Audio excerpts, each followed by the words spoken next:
Welcome back, students. In this video, we'll continue working on our equations.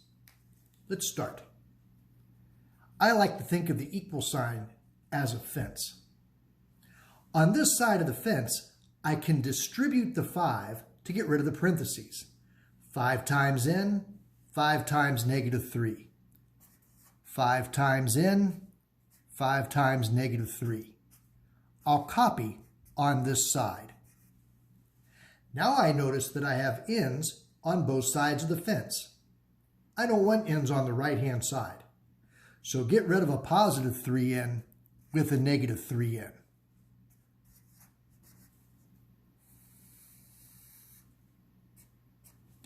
Positive 3n and negative 3n is 0. Copy the 7.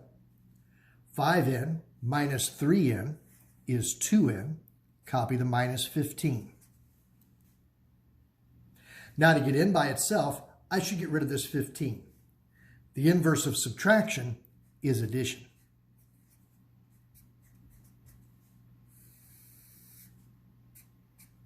Negative 15 and positive 15 is 0. Copy the 2n. 7 plus 15, that's 22. Final step, divide. 22 divided by 2 is 11. Got it. Here comes number 2. Now I notice on number 2 that we have the strange situation of having minus a negative x. Let's rewrite this problem before we really get started, remembering that subtracting a negative x, 2 negatives make a positive. That's just the same as plus x. I'll copy everything else. Now this x doesn't have a coefficient, no number in front of it, which means the coefficient is 1. My next step, let's combine like terms on the left. On the left-hand side, that has an x, that has an x. Let's combine 6x plus 1x. Copy the plus 3. We can combine like terms on this side as well. This does not have an x. This does not have an x. Let's put those together. Negative 20 and negative 7 is negative 27. Copy the plus 5x. Now I've got x's on both sides. Let's get rid of this positive 5x with a negative 5x.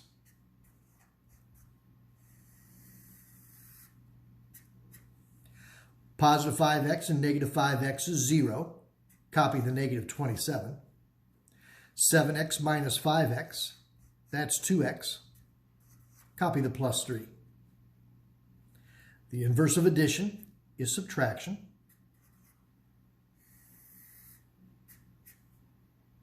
Positive 3 and negative 3 is 0.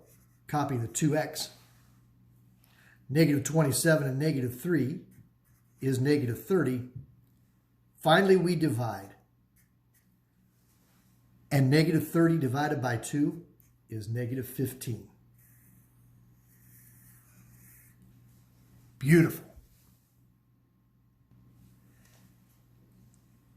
Now, in these two problems, we have fractions in our equations. You know I don't like that. What do I do first when there are fractions in my equations? Is I multiply both sides so that there won't be any fractions in my equations. What do I multiply by? I multiply by a common denominator for 3 and 9. See, I'm noticing that the small 3 divides into the big 9, which means 9 makes a good common denominator. We'll multiply both sides by 9.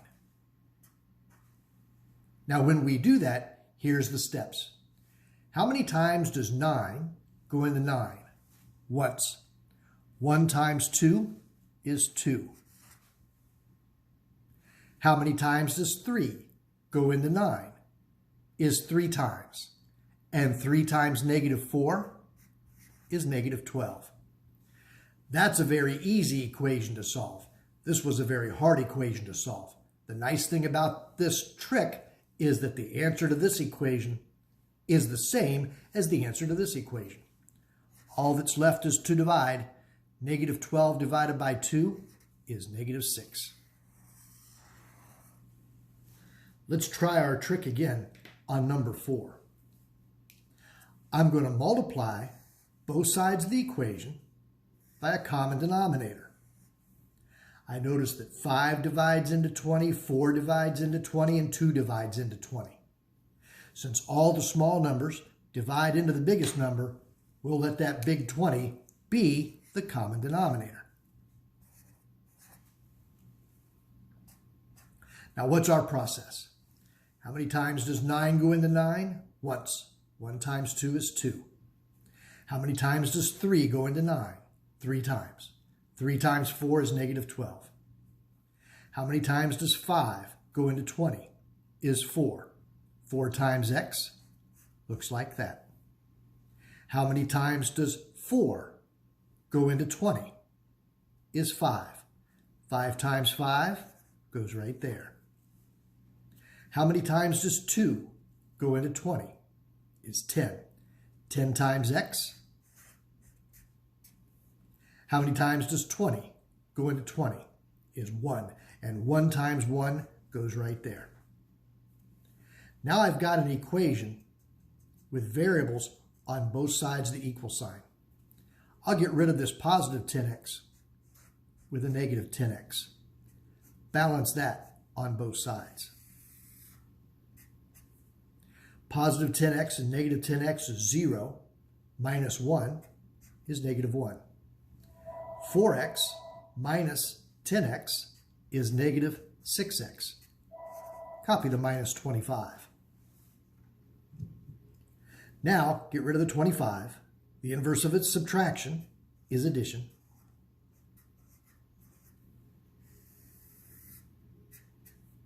Negative 25 and positive 25 is 0. Copy the negative 6x. Negative 1 and positive 25 is 24. Finally, we divide. 24 divided by negative 6 is negative 4. These look great. Now it's your turn. Go try some homework problems, and I'll see you later on today.